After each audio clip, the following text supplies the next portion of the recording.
راديو إيرنا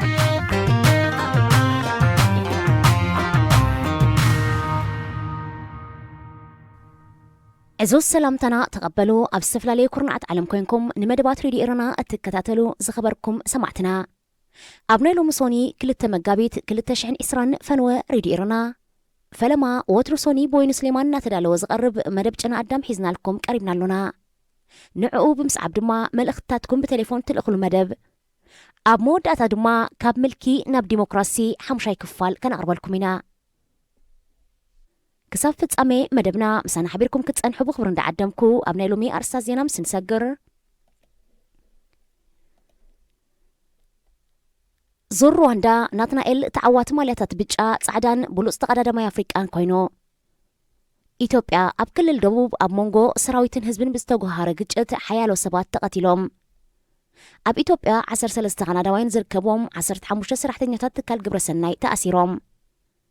حبرة إوروبا للسودان 100 مليون يورو تمباطيعو بريزيدنت جيرمان ناب سودان بطيحو راديو إيرنا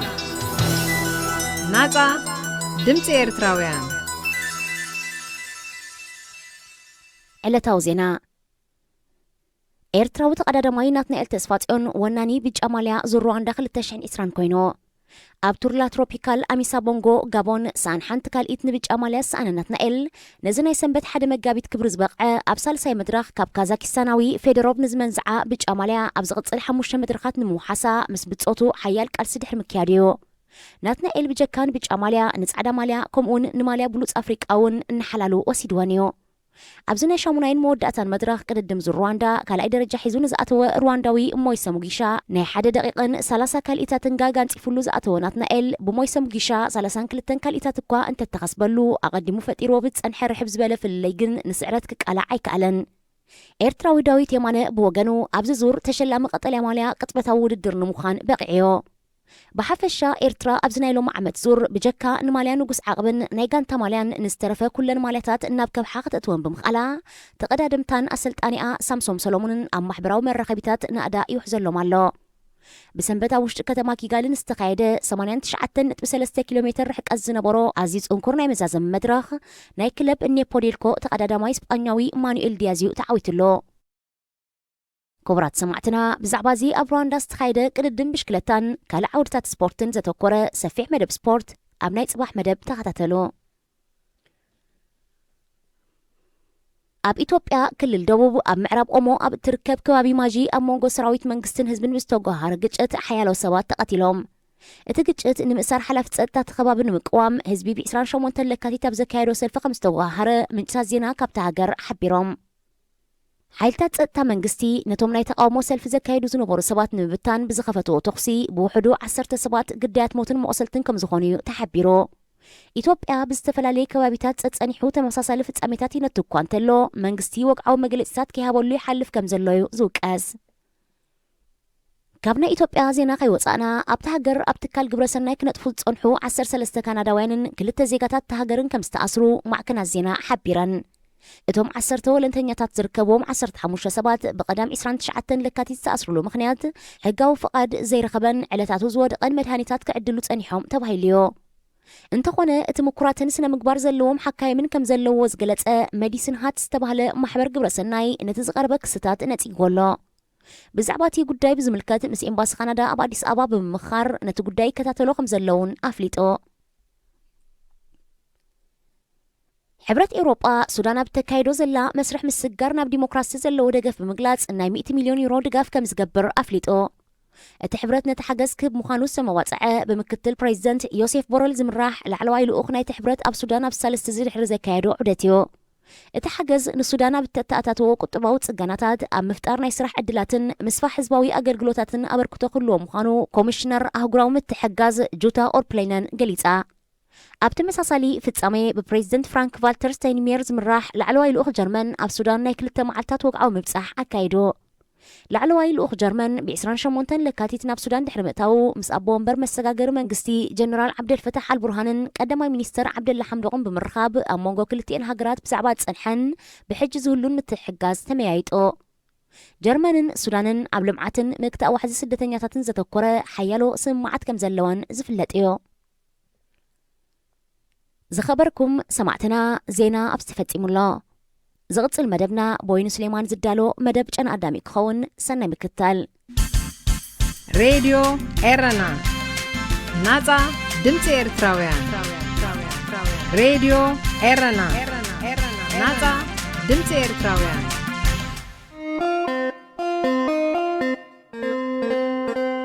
ጨና ኣዳም ኣብ ራድዮ ኤረና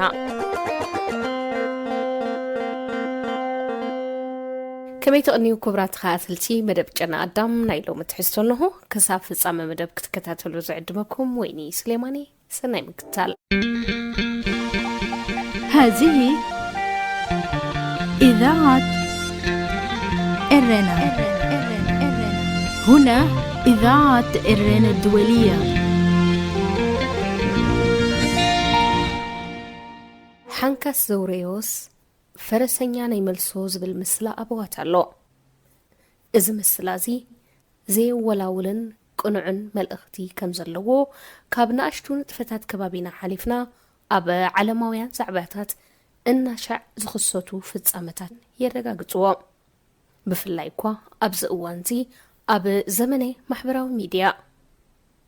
معبال إنترنت بزحات كدايات قللتن نبزحات هزاب دما بقليلو تباتحتن كابز قبرلو إزي كلتا عسرت عمتات أب استفلالي كبابيتات عالم التقوهارو من قصقاساتن من العالاتن كمون قبرة شبراو نتفتات حيلن تقان إنترنت زمزمز يوم نيرو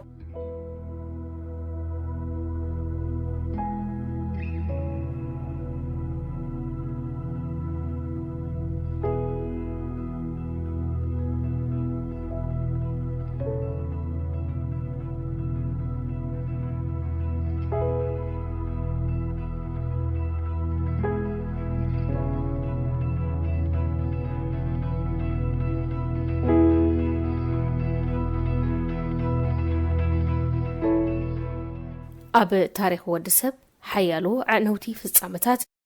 كسابون عبيتي كم قدامين كالأين كوينات علم زامسلو علماو وقات تنقم ولك أملختن قوي بوليستات منقستاتن يوم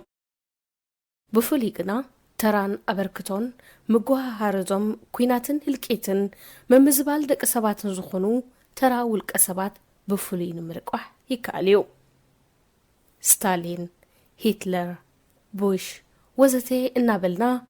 كساب دحيروم زمتقو معناون مدمساسن هاجرات زختلو بولك أسبات التقوهارون التدفافون كينات نرقوح عين زنقور لبن قلبن زدفن تلقي كالوت عليتاتن وغناتن سنكوفن حدقنيان سن حساب بمسباخ تنقموتن وردتن مليونات زخونو فتصامتات ولك أسبات بزفلقوم نأشتو حساب زبقسو مخانم كأ يقرم هتلرن أبت أوانتي نحيالو حزب جرمن زعبدي سنا حساب لعلنا عليت أريان زسبخ سرعتنا زن نايزي كوننات أبنتات يوم دحيروم زسعبو كمني جاملاو هلكيت رواندا كالوت مبتتان هاجراتن حد كويناتن مخنيات زخونو حيالو فتسامتات كأ ببترتقم كم أبنت نايزي كأربو يكال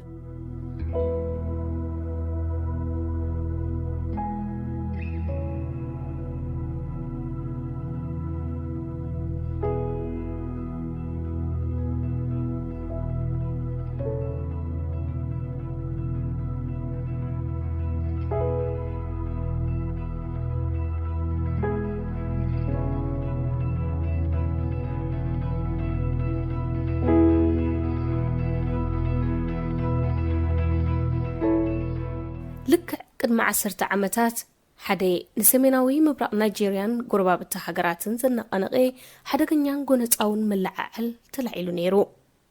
بسرزي 30,000 سبات هيوتهم كسؤنون كلو مليونات كالوت كابيت نبرتهم تمزابيلهم إذا خندزيز أكل عنوات سختل ملععل منيو نمنقست نيجيريا بالشون زي إسلاماوي نيلو أتريرو زقاومن زنقفن زنبري محمد يوسف استبهلو الكسب نمحرابو علمون حلفت الانبرو أما يدقري زوبا برونو نيجيريا إسلاماوي بيت تمرتن مسكيدن زحقو في قطري بمخفات زتفلالي تصفح من نبابرو زلوهم ሓያሉ ናይጄርያውያን ሰዓብቲ ጥረየ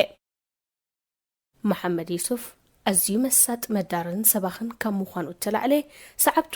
ክረኽብዎን ዝኽእሉ ንኣሽተ ሓገዛትን ናይ ናብራ ደገፋትን ዝሃረፉ ካብቲ ዝተሓተ ደረጃ መነባብሮ ዝመፁ ጥራይ ነበሩን ሓያሎ ሰብ ጸጋን ምሁራትን ብፍላይ ድማ ናይ ብዙሓት ተምሃሮ ዩኒቨርሲቲ ኣቓልቦ ክስሕብ ከኣለ በዚ ምኽንያት ኣብ ዩኒቨርሲታት እናተዓደመ መደረታት ከስምዕ ጀመረ ስነ ሓሳብ መሐመድ ዩሱፍ ቅልጡፍ ዝኾነ ተቐባልነትን ግብረ መልስን ክረክብ ኣይተጸገመን እዚ ውልቀ ሰብ እዚ እምበኣር ነቲ ዓለም ዘንቀጥቀጠ ግፍዕን ዓመፅን ብምፍጻም ዘለሎ ዘሎ ዕጡቕ ግብረ ሽበራዊ ጉጅለ ቦኮ ሓራም ንኽምስረት ርእሲ ሓሳብ ዝኾነ ቦኮ ሓራም ትርጉሙ ምዕራባዊ ትምህርቲ ኩልኩል እዩ ማለት እዩ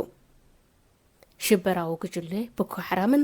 ኣሰንባድን ጭካነ ዝመለለይኡ ንጥፈታቱን ዘቃልሕ ዜናታት ንኣዛና ሓድሽ ኣይኮነን ዕጡቕ ግብረ ሽበራዊ ጉጅለ ቦኮ ሓራም ካበይ ናበይ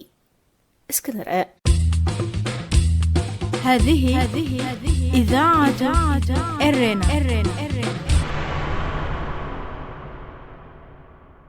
ኣብ ሓምለ 2009 ህይወት 800 ሰባት ዝቐዘፈ መንግስቲ ናይጄርያ ንምቁዋም ኣብ ዝተኻየደ ፍሽል ምንባሩ ዝግለጽ ምልዓዓልን ናዕብን ብዙሓት ካብ ሰዓብትን ኣባላትን ዝምንቅስቓስ ድሕሪ ምእሳሮም ንባዕሉ መስራትን መራሕን ዝምንቅስቓስ መሐመድ ዩሱፍ ኣብ ናይ ፖሊስ ምርመራ ድሕሪ ምቕታሉ ሰበስልጣን ናይጄርያ ኣብ ምጭፍላቕ እዚ ሓደገኛ ጉጅለ ከም ዝተዓወቱ ደምደሙ እንተኾነ ናይታ ሓምለቲ ኣናዕቢ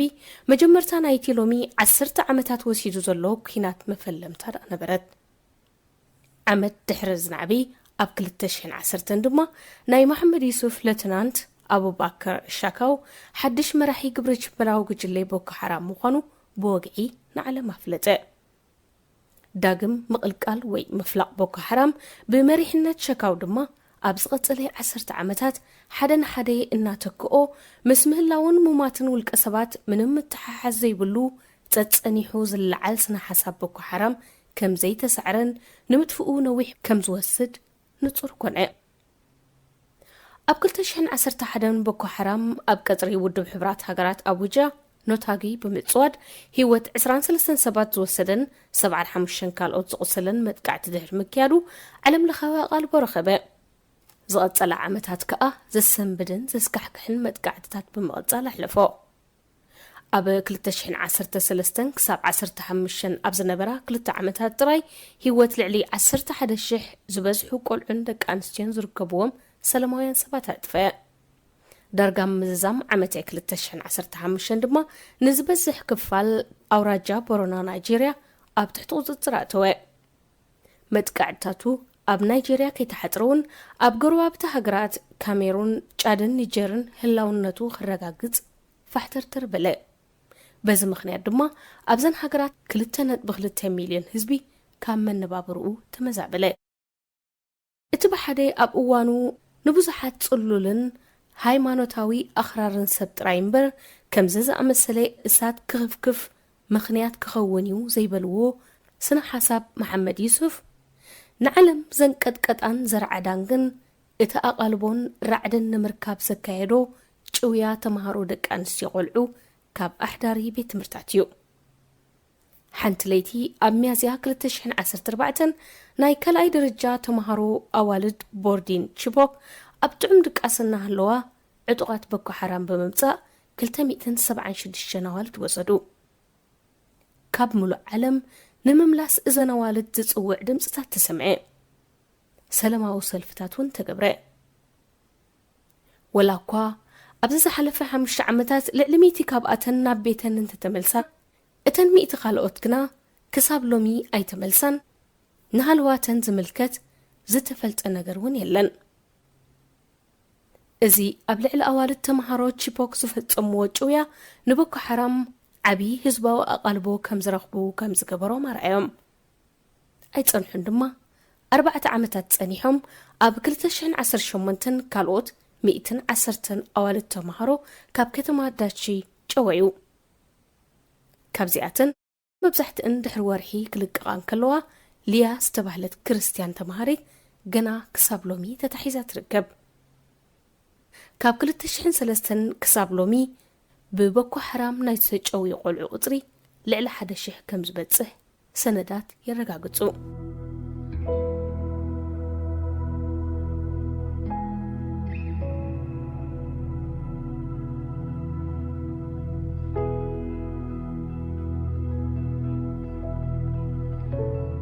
ኣብዚ ዝሓለፈ 10 ዓመታት በብግዚኡ መጭወይቲ ንዘጋጥሞም ቆልዑ ንምድሓንን ንምክልኻልን ብዘርኣየ ድኽመት ሓይልታት መንግስቲ ናይጀርያ ብተደጋጋሚ ነቐፌታ ገጢምዎም እዩ። ቦኮ ሓራም ንባዕሉ እውን ኣብ ውሽጡ ብዝተኸስቱ ናይ ብልሽውናን ውድቀትን ኣገባባት ባዕሉ ንባዕሉ ተዳኺሙ እዩ ዝበሃል እኳ እንተኾነ እስትራቴጂ ናቐያየረ ብኣሰንባዲ ፍጻመታት እምባሕ መባሉ ይቕጽል ኣሎ። ሓደ ካብኡ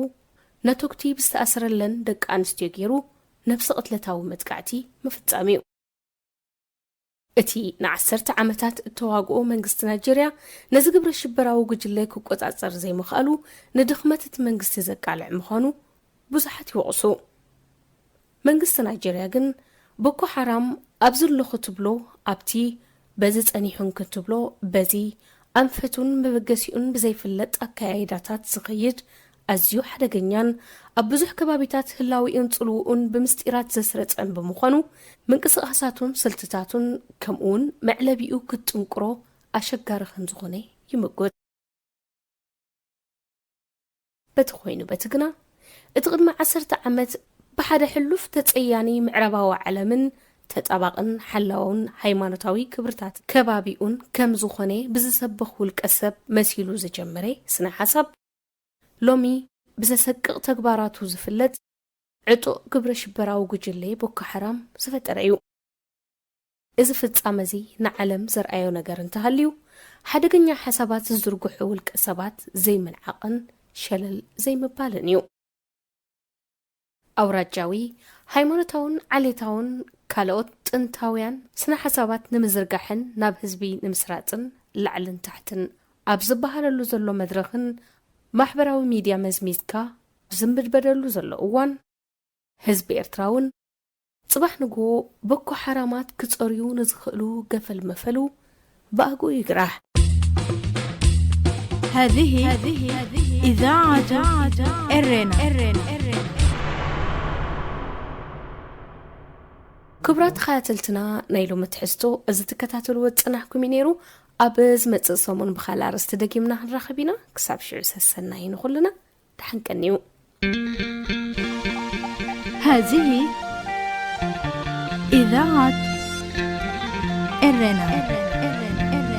هنا إذاعة إرنا الدولية.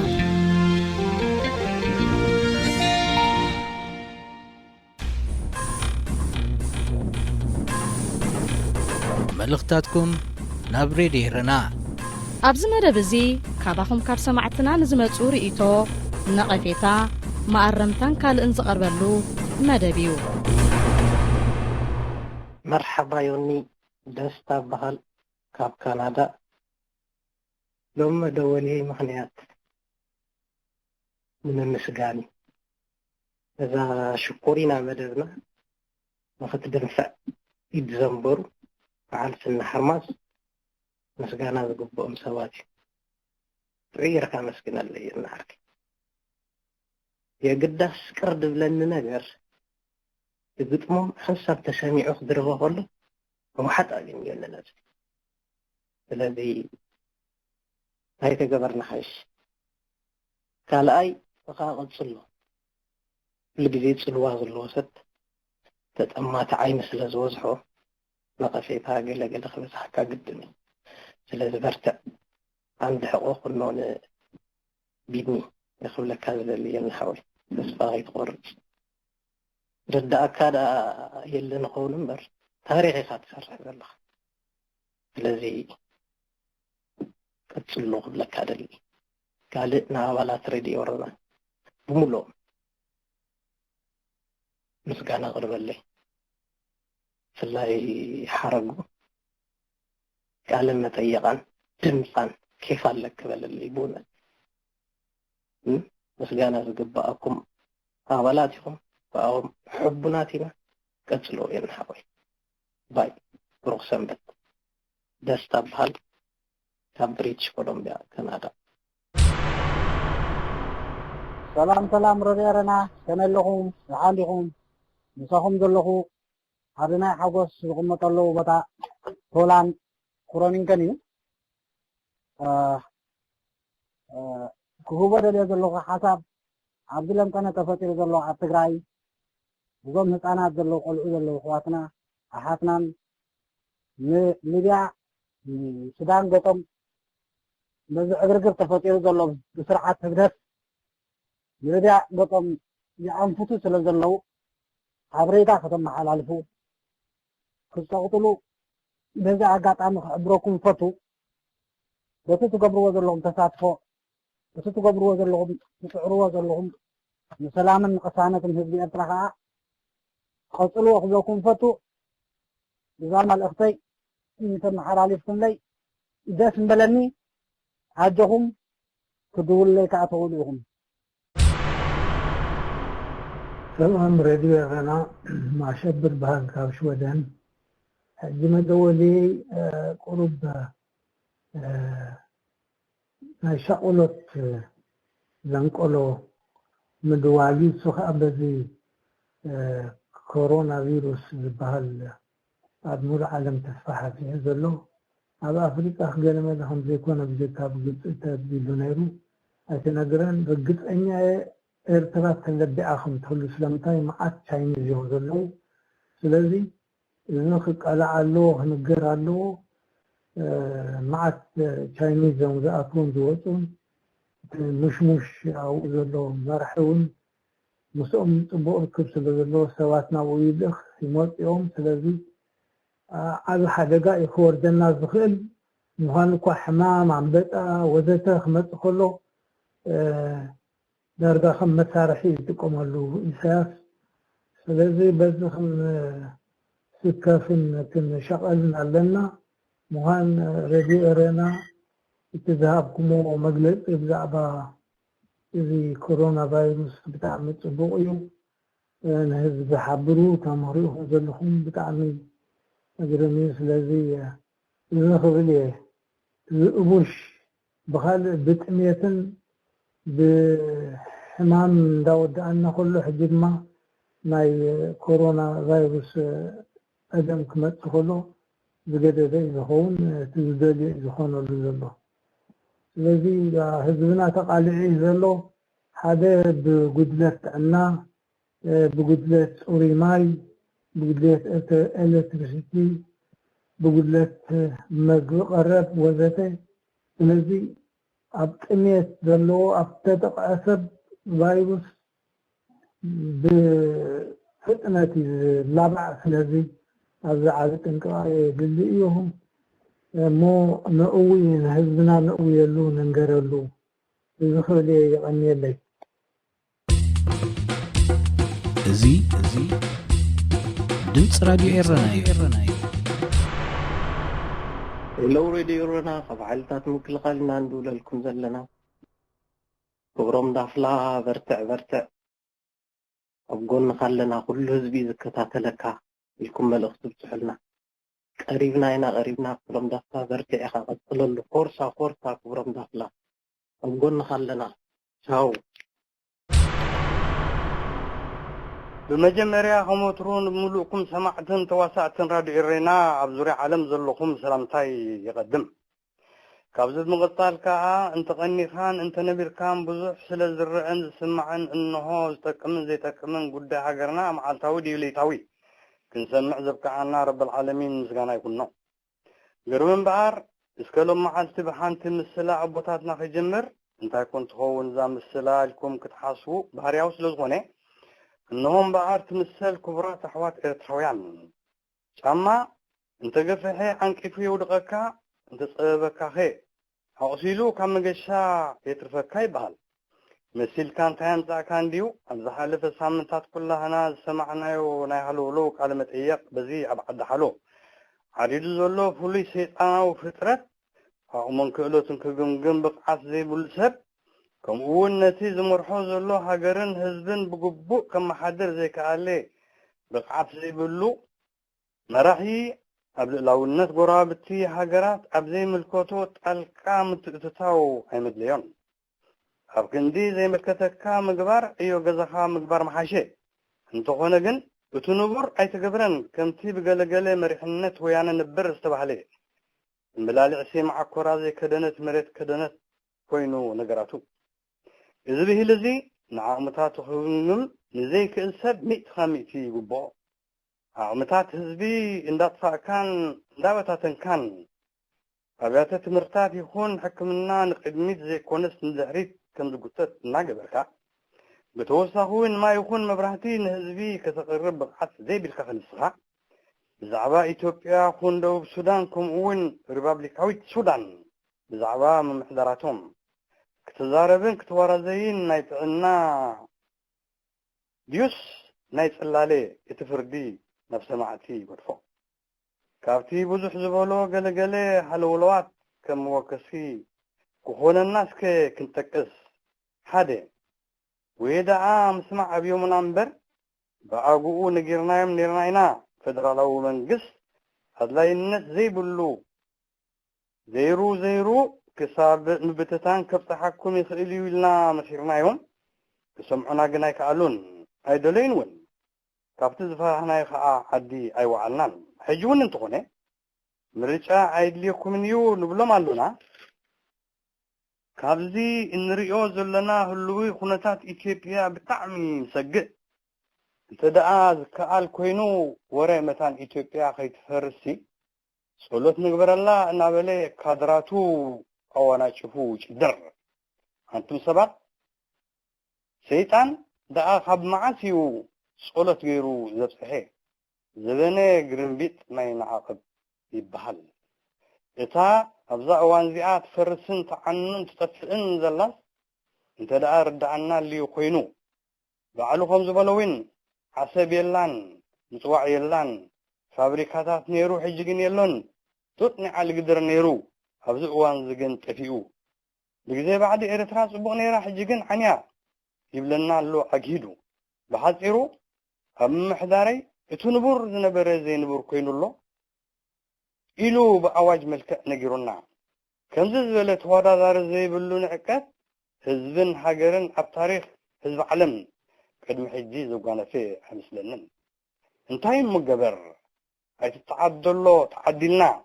ህዝብና ተዋሪዱ ጠሚዩ ጸሚኡ ተሰዲዱ ኣይውረድ ኢልካ ንግዚኡ ምሕላፍ ይዓይሽ ይመስለኒ ክልተ ብዛዕባ ደቡብ ሱዳን እንታይ እዩ ዝብለና ዘሎ ሕጂ ኸ ዘገርም እዩ ናታ ገዲፋስ ንሓመታ ከም ዝበሃል ናይ ደቡብ ሱዳን ምፍላይ ካብ ሪፐብሊካዊት ሱዳን ኣይድልን እዩ ነይሩ መልእኽቱ ንለባማት ብሩህ ንዓሻሹ ከዓ ይመስሎም ዳእምበር ከምቲ ኩሉ ግዜ ደጋጊሙ ዝብሎ ወላ ናይ ኤርትራ ምፍላይ ካብ ኢትዮጵያ ጌጋ ከም ዝነበረ ኣብ ብዙሕ ኣጋጣሚታት እውን ከም ዝሓበረና ኩላህና ንዝንግዖ ኣይመስለንን ብጠቕላላ ዘራርባ እዚ ኮምፓስ ሒቱ ዘሎ ሰብኣይ ካብ መጀመርያ ዕላምኡ ህዝቢ ኣዳኺምካ ናብ ኢትዮጵያ ምፅንባር ከም ዝነበረ ነቶም ዘይበረሃልኩም ሕጂ بريلكم كون الصوت هذه إذاعة إرنا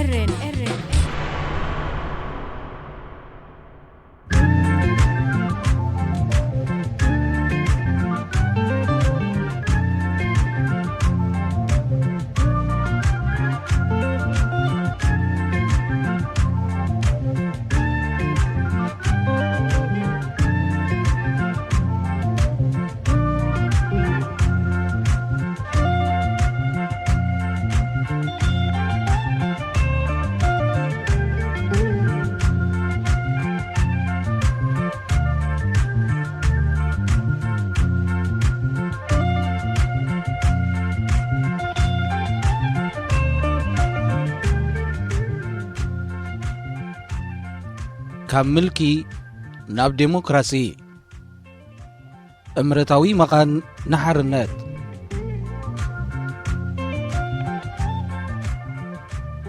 ተቋም ኣልበርት አንስታይን ብጂን ሻርፕ ትርጉም ዳንኤል ረዘነ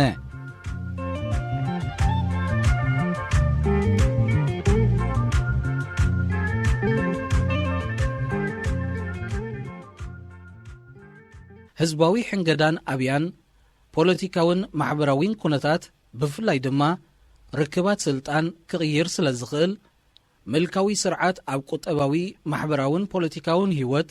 መንግስትን ሕብረተሰብን ዘለዎ ናይ ምቁፅጻር ተኽእሎ ይምንዛዕ። ሰራዊት ናይቶም ተቐናቕንቲ ትሚሉ ኣብ ክንዲ ዝትእዛዝ ዝቕበልን ነጠቓለስቲ ድማ ዝጭቁንን ክኸንብ ይጅምር። እቶም መራሕቲ እውን ኣብ ስልጣኖም ምስ ዕላምኦም እኳ እንተሃለዉ ብኣድማዕነት ክዓይሉ ዝኽእሉ ዓቕምን ግን ይምንዛዕ። እዚ ዘይጎነፃዊ ቀስቢ ይበሃል። ኣብ ኣዝዩ ጽንኩር ኩነታት እቲ ዘይጎነፃዊ ቀስቢ ዘኸትል ኩነታት መመሊሱ ክቕጽል ይኽእል እዩ። መራሕቲ ናይቲ ተጸራድሕ ሓይሊ ፈጺሞም ዝዓይሉ ዓቕሚ የጥፍኡን መሸከል ስልጣኖም እውን ይዓኑ። ናይቶም ተቓለስቲ መርሖ ሕንገዳን ኣብያን ኣብ ዝለዓለ ደረጅኡ ስለ ዝበጽሕ እቶም ተቐናቐንቲ ዋላ ንስሙ ክቈጻጽርዎ ኣይክእሉን። ቢሮክራስያውያን ናይቲ ተጸራድሕ ሓይሊ ንመሪሕነቶም ምእዛዝ ይኣብዩ። ሰራዊቶምን ፖሊሶምን ይነዓቡ። እቶም ፍሉጣት ደገፍቶምን ህዝብን ነቶም መራሕቲ ይነጽግዎም። ናይ ምምራሕ መሰል ከም ዘይብሎም ድማ ይኣምኑ። ደገፎምን ተማእዛዝነቶምን የበቅዕ። በዚ ድማ እቲ ራብዓይ ኣገባብ ለውጢ ማለት ብታነ ወይ ውድቀት ናይቲ ስርዓት ይፍጸም። እቲ ስርዓት ዘረክቦ እኹል ስልጣን እውን ኣይህልዎን። ብሓፂሩ ረማዕማዕ ኢሉ ይወድቕ። ሓርነታዊ ስትራቴጂ ክቕየስ እንከሎ እዞም 4 ኣገባባት ለውጢ ኣብ ግምት ክኣትዉ ኣለዎም። ሓደ ሓደ ግዜ ብዕድል እዮም ዝሰርሑ። ይኹን እምበር ኣብ ዝተወሰነ ግርጭት ዝምረጽ ሓደ ወይ ካብኡ ንላዕሊ ኣገባባት ለውጢ ምስ ካልኦት ስትራቴጂታት እውን ተዋሃሂዱ ክሰርሕ ይኽእል እዩ። ኣየናይ ኣገባብ ክምረጽ ኣለዎ ዝብል ሕቶ ኣብ ዝተፈላለየ ረቑሒታት እንተላይ ኣብ መንጎ ፍጹምን ተዛማድን ርክባት ስልጣን ናይቶም ተሃላለኽቲ ወገናትን ዕላማን ናይቲ ዘይጎነፃዊ ቃልስን ዝምርኮስ እዩ። ፖለቲካዊ ኣብያን ዴሞክራስያዊ ጽልውኡን ከምቲ ጎነፃዊ እገዳታት ኣማእካሊ ሳዕቤናት ዝህልዎ ቴክኒካት ዘይጎነፃዊ ቃልሲ ድማ ንመስርሕ ዴሞክራስያውነት እተፈላለየ ኣበርክቶ ኣለዎ። እቲ ቀዳማይ ዴሞክራስያዊ ኣበርክቶ ገታኢ ሳዕቤን ዘለዎ እዩ። ዘይከመ ወተሃደራዊ ኣገባባት ዘይጎነፃዊ ታክቲክ ንምልኪ ዕድል ኣይፈጥርን። ካብ ሓደ ቁንጮ ናይ መራሕቲ ናብ ህዝቢ ዝወርድ ኣደራዕ ጭቆና ኣይህሉን። መራሕቲ ፖለቲካውያን ኣብያ ንሰዓብቶም ክጸልውን ጸቕጢ ክፈጥሩሎምን ይኽእሉ። ዝተፈላለየ ርእይቶ ኣለኩም ወይ ድማ ንኻልኦት መራሕቲ መሪጽኩም ኢሎም ግን ክኣስርዎም ወይ ክርሽንዎም ኣይክእሉን። ብኻልኣይ ደረጃ ዝጥቀስ ኣወንታዊ ዴሞክራስያዊ ኣበርክቶ እዚ ስዕብ ውፅኢት ኣለዎ። ዘይጎነፃዊ ቓልሲ ህዝቢ ሓርነቱ ክጎናጸፍን ካብ ህልውን መጻእን ምልኪ ክገላገለሉን ዘኽእሎ ኣገባብ ተቃውሞ ይፈጥረሉ። እዞም ኣብ ታሕቲ ተዘርዚሮም ዘለዉ ገለ ካብቶም ኣወንታውያን ኣበርክቶታት ናይ ዘይጎነፃዊ ቃልሲ እዮም። ተመክሮ ዘይጎነፃዊ ቃልስን ኣተገባብሩኡን ኣብ ሕብረተሰብ ርእሰ ተኣማንነት ይፈጥር። ነታህዲድን ጭቆናን ናይቲ ስርዓት ናይ ምግጣም ብቕዓት የስንቕ። ዘይጎነፃዊ ቃልሲ ንሕንገዳን ፖለቲካዊ ኣብያን ባይታ ብምፍጣር ሕብረተሰብ ናይ ዝኾነ መላኺ ጉጅለ ዘይዴሞክራስያዊ ጸቕጢ ከም ዝጻወሮ ይገብሮ። ዘይጎነፃዊ ቃልሲ ከም መሰል ናጻ ርእይቶ፣ መሰል ናጻ ፕረስ፣ መሰል ናጻ ውዳበ፣ መሰል ኣኼባን ካልኦት ሓርነታትን ከምኡውን ዴሞክራስያዊ ባህሊ ኣንጻር ጭቆና ከም ዝዕንብብ ይገብር። ከምቲ ኣቐዲሙ ዝተገልጸ ዘይጎነፃዊ ቃልሲ ኣብ ህላዌ ድንፍዕን ዳግማይ ልደትን ናጻ ማሕበራትን ትካላትን ሕብረተሰብን ኣበርክቶ ኣለዎ። እዚኣቶም ነቲ ሕብረተሰብ ኣብ ምድልዳልን ምውዳብን ንዝኾነ ተኽእሎታት ምልኪ ኣብ ምዕጋትን ኣዝዮም ኣገደስቲ ዴሞክራስያውያን ባእታታት እዮም። ዘይጎነፃዊ ቃልሲ ሕብረተሰብ ኣንጻር ጨቋኒ ሰራዊትን ፖሊስን ናይ መላኺ መንግስቲ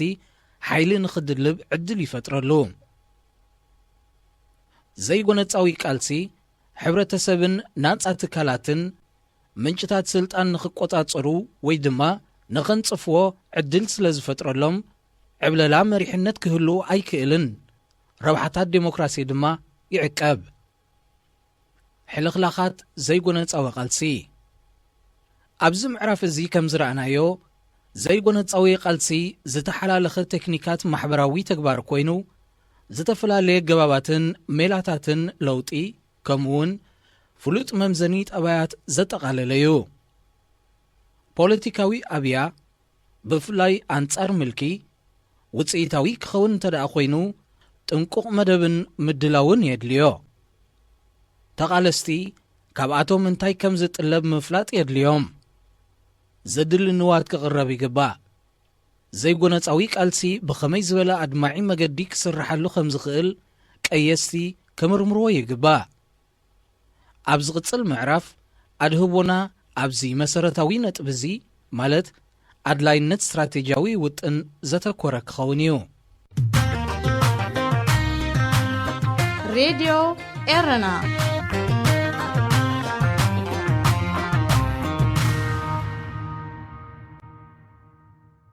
ኣድላይነት ስትራቴጅያዊ ውጥን ጎስጓስ ፖለቲካዊ ኣብያ ኣንጻር መልካውያን ብዝተፈላለየ መገዲ ክጅመር ይኽእል። ኣብ ሕሉፍ ተመክሮታት ከምዚ ዓይነት ቃልሲ መብዝሕትኡ ግዜ ዘይተወደነን ሃንደበታውን እዩ ዝነበረ። መንቀሊ ተቃውሞ ክኸውን ዝኸኣለ ዝተፈላለየ መረረታት እኳ እንተነበሮ እቲ ቀንዲ ምኽንያት ማእሰርቲ ወይ ቅትለት ናይ ህቡባት ተቓለስቲ ሓድሽ ትእዛዛት ጭቆናን ጭካነን ሕፅረት መግቢ ንዕቀት ኣብ ልዕሊ ሃይማኖታዊ እምነታት ወይ ድማ ጽምብል ናይ ሓደ ኣገዳሲ ዕለት ዘጠቓለለዩ ነይሩ።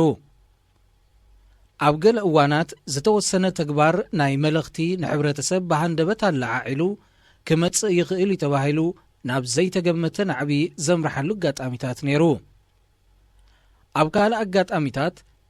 ሓደ ተባዕ ውልቀ ሰብ ወይ ንእሽቶ ጉጅለ ደገፍ ከለዓዕል ዝኽእል ስጉምቲ ዝወስደሉ እዋን ነይሩ ክኸውን ይኽእል። ገሊኡ ዓይነት መረረ ሰባት ንዝተመኰሩሉ በደል ተመሊሱ ክረኣዮም ስለ ዝኽእል ብኡ ዝተላዕለ ኣብ ቃልሲ ይጽምበሩ። ሓደ ግዜ ድማ ብሓደ ውልቀ ሰብ ወይ ጉጅለ ዝቐርብ ናይ ተቃውሞ ጻውዒት ዘይተሓስበ ልዑል ምላሽ ክረክብ ይኽእል። ብወዝቢ ዝግበር ነገር እኳ ገለ ብልጫታት እንተለዎ መብዝሕትኡ ግዜ ግን ዘይተደላይ ሳዕቤናት እዩ ነይርዎ። ብቐጻሊ ከም ዝተረኣየ ዴሞክራስያውያን ተቓለስቲ ንጭካነ ናይ መልእኽቲ ኣይጽበይዎን እዮም። ብሰር እዚ ድማ ብኸቢድ ይኸስሩ እሞ እቲ ተቃውሞ ይለምስ። ኣብ ገለ እዋናት ዘይተወደነ ውሳኔታት ብዕድል ስለ ዝኸይድ ኣዕናዊ ውፅኢታት ከም ዝነበሮ ተረጋጊጹ እዩ። እዚ ጨቋኒ ስርዓት ምስ ወደቐ እውን እንተኾነ ንኣተኣላለያ መሰጋገሪ መድረኽ ዝምልከት ውጥን እንተ ደኣ ዘይጸኒሑ ሓድሽ ምልኪ ንኽበቁል ዕድል ይፈጥረሉ። ክውንነታዊ ኣወጣጥና ኣብ ምልዕዓል ኣንጻር ምልኪ ዋላ ዘይተወደነ ህዝባዊ ተበግሶ ኣድማዒ ተራ ክጻወት ከም ዝኽእል ዝከሓድ ኣይኮነን። ይኹን እምበር ምልኪ ክሰዓረሉ ዘኽእል ኣድማዒ ኣገባባት ምልላይ ነቲ ዘለዎ ፖለቲካዊ ብስለትን ህዝባዊ ስምዒትን ምምዛን ከምኡውን ጐስጓሳት ክግበረሉ ዝኽእል መገዲ ምጽናዕ ኣገዳሲ እዩ። ጥንቁቕን ክውንነታውን ገምጋም ብዛዕባ ህልውይ ኩነታትን ዓቕሚ ሕብረተሰብን መክያድ ሓርነት ከጨብጥ ዝኽእል ኣድማዒ ማራጺታት ኣብ ምልላይ ሓጋዝ እዩ። ሓደ ነገር ክዕውት ዝደሊ ሰብ ንጉዳዩ ብኸመይ ከም ዝዕውቶ ብውሕልነት ክውጥን ይግብኦ። እቲ ክጭበጥ ዝድለ ዘሎ ዕላማ ኣገዳሲ ምስ ዝኸውን ወይ እውን ሳዕቤን ናይ ፍሽለቱ ሓደገኛ እንተኾይኑ ውጥን ዕዙዝ ኣገዳስነት የልዎ። ብስትራቴጅያዊ ውጥን ዝምራሕ መደብ ዘሎ ዘበለ ንዋት ብኣድማዕነት ንኽጥቀመሉ ሰፊሕ ዕድል ይፈጥር። ንሓደ ሓያል ምልካዊ ስርዓት ከኣሊ ዝቃለስ ዴሞክራስያዊ ምንቅስቓስ ንዋታዊ ዓቕሙ ድሩት ደገፍቱ ድማ ንሓደጋ ዝተቓልዑ ስለ ዝኾኑ እዚ ብላዕሊ ዝተጠቕሰ ሓቂ ኣብኡ ጐሊሑ ይርአ። በንጻሩ እቲ ምልካዊ ስርዓት ብጭካነ ንኸመሓድር ዘኽእሎ እኹል ንዋታዊ ዓቕሚ ውድባዊ ሓይልን ክእለትን ይውንን ምሕንጻጽ ስትራቴጂ ክበሃል እንከሎ ሓደ ዕዮ ካብቲ ዘለዎ ህልዊ ኩነታት ናብቲ ናይ መወዳእታ መዓልብኡ ክበጽሓሉ ዝኽእል ተኽእሎ ምቕማር ማለት እዩ እዚ ማለት ድማ ካብ ምልኪ ናብ ዴሞክራሲያዊ ስርዓት ማለት እዩ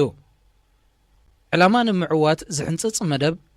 እቲ ዝተጨቆነ ሕብረተሰብ ኣሓይሉ ንምልኪ ብምድኻም ደረጃ ብደረጃ ዝተኸፋፈለ ጎስጓሳትን ካልእ ዝተወደበ ንጥፈታትን ዘጠቓልል እዩ እቲ ክዝንጋዕ ዘይግብኦ መሰረታዊ ነገር እቲ ዕላማ ነቲ ዘለዎ ምልካዊ ስርዓት ምልጋስ ጥራይ ዘይኮነ መተካእትኡ ዴሞክራሲያዊ ስርዓት ምትካል እንተላዩ ነቲ ዘሎ ምልካዊ ስርዓት ኣብ ምልጋስ ጥራይ ዘተኩር ቀንዲ ስትራቴጂ ካልእ ምልካዊ ስርዓት ናይ ምትካል ከቢድ ሓደጋ ክንጸላልዎ ግድን እዩ ሬድዮ ኤረና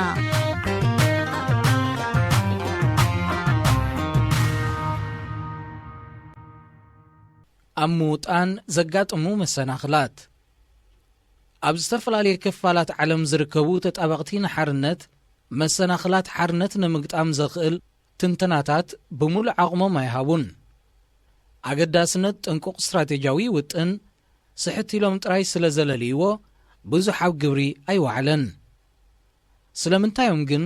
እቶም ንህዝቦም ፖለቲካዊ ሓርነት ከጎናጽፉ ራእይ ዘለዎም ሰባት ንመደቦም ክዕወት ዝኽእል ኣጠቓላሊ ስትራቴጃዊ ውጥን መብዝሕትኡ ግዜ ዘየዳልዉ ሕማቕ ኣጋጣሚ ኮይኑ ኣባላት ዴሞክራሲያዊ ምንቅስቓስ ዝበዝሕ ግዜ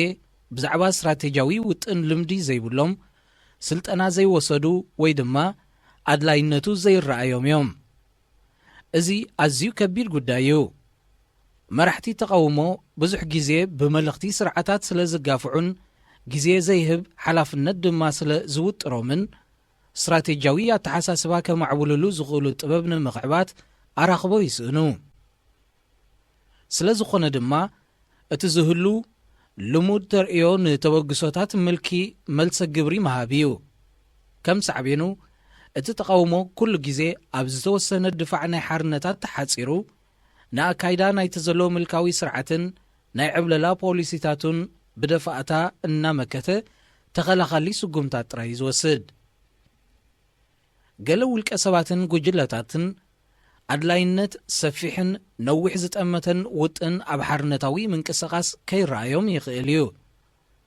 ዕላማኦም ኣትሪሮምን ብዝሰፍሐ መገዲ ብምቅልሖም ጥራይ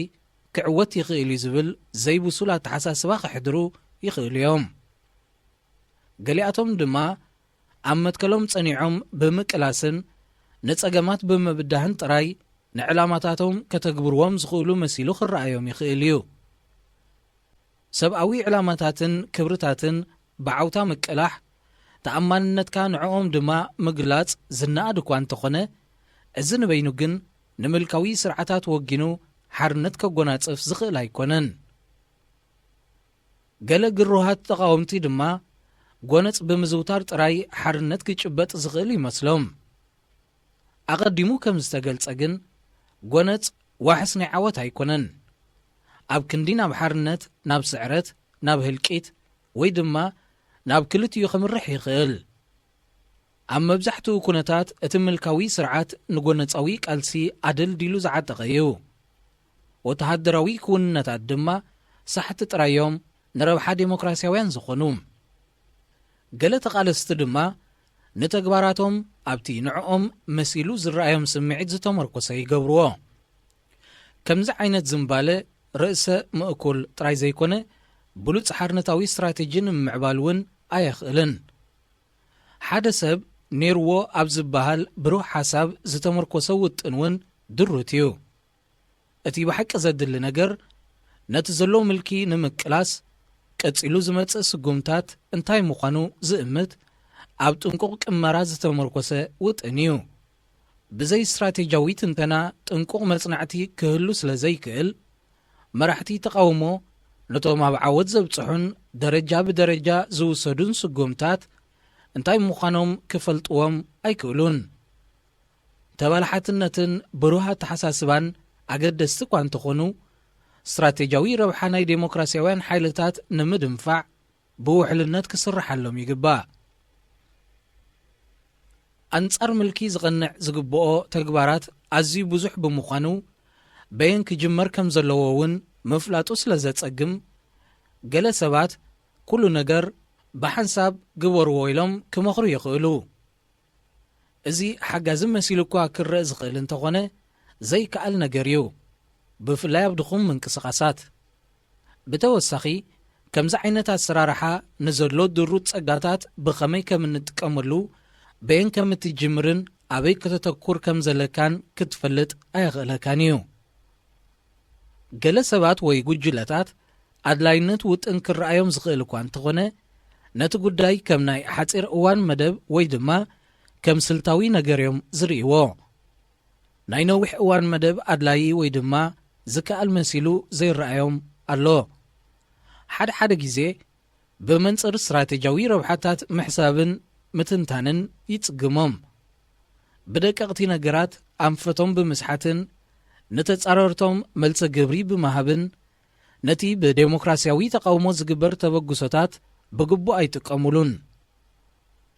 ኣብ ናይ ሓፂር እዋን ንጥፈታት ካብ መጠን ንላዕሊ ብምድሃብ እቲ ቀንዲ ዕላማ ክዕወተሉ ዝኽእል ካልእ ኣማራጺታት ኣብ ምፍታሽ ድኽመት የርእዩ። هذه إذاعة إرنا. هنا إذاعة إرنا الدولية.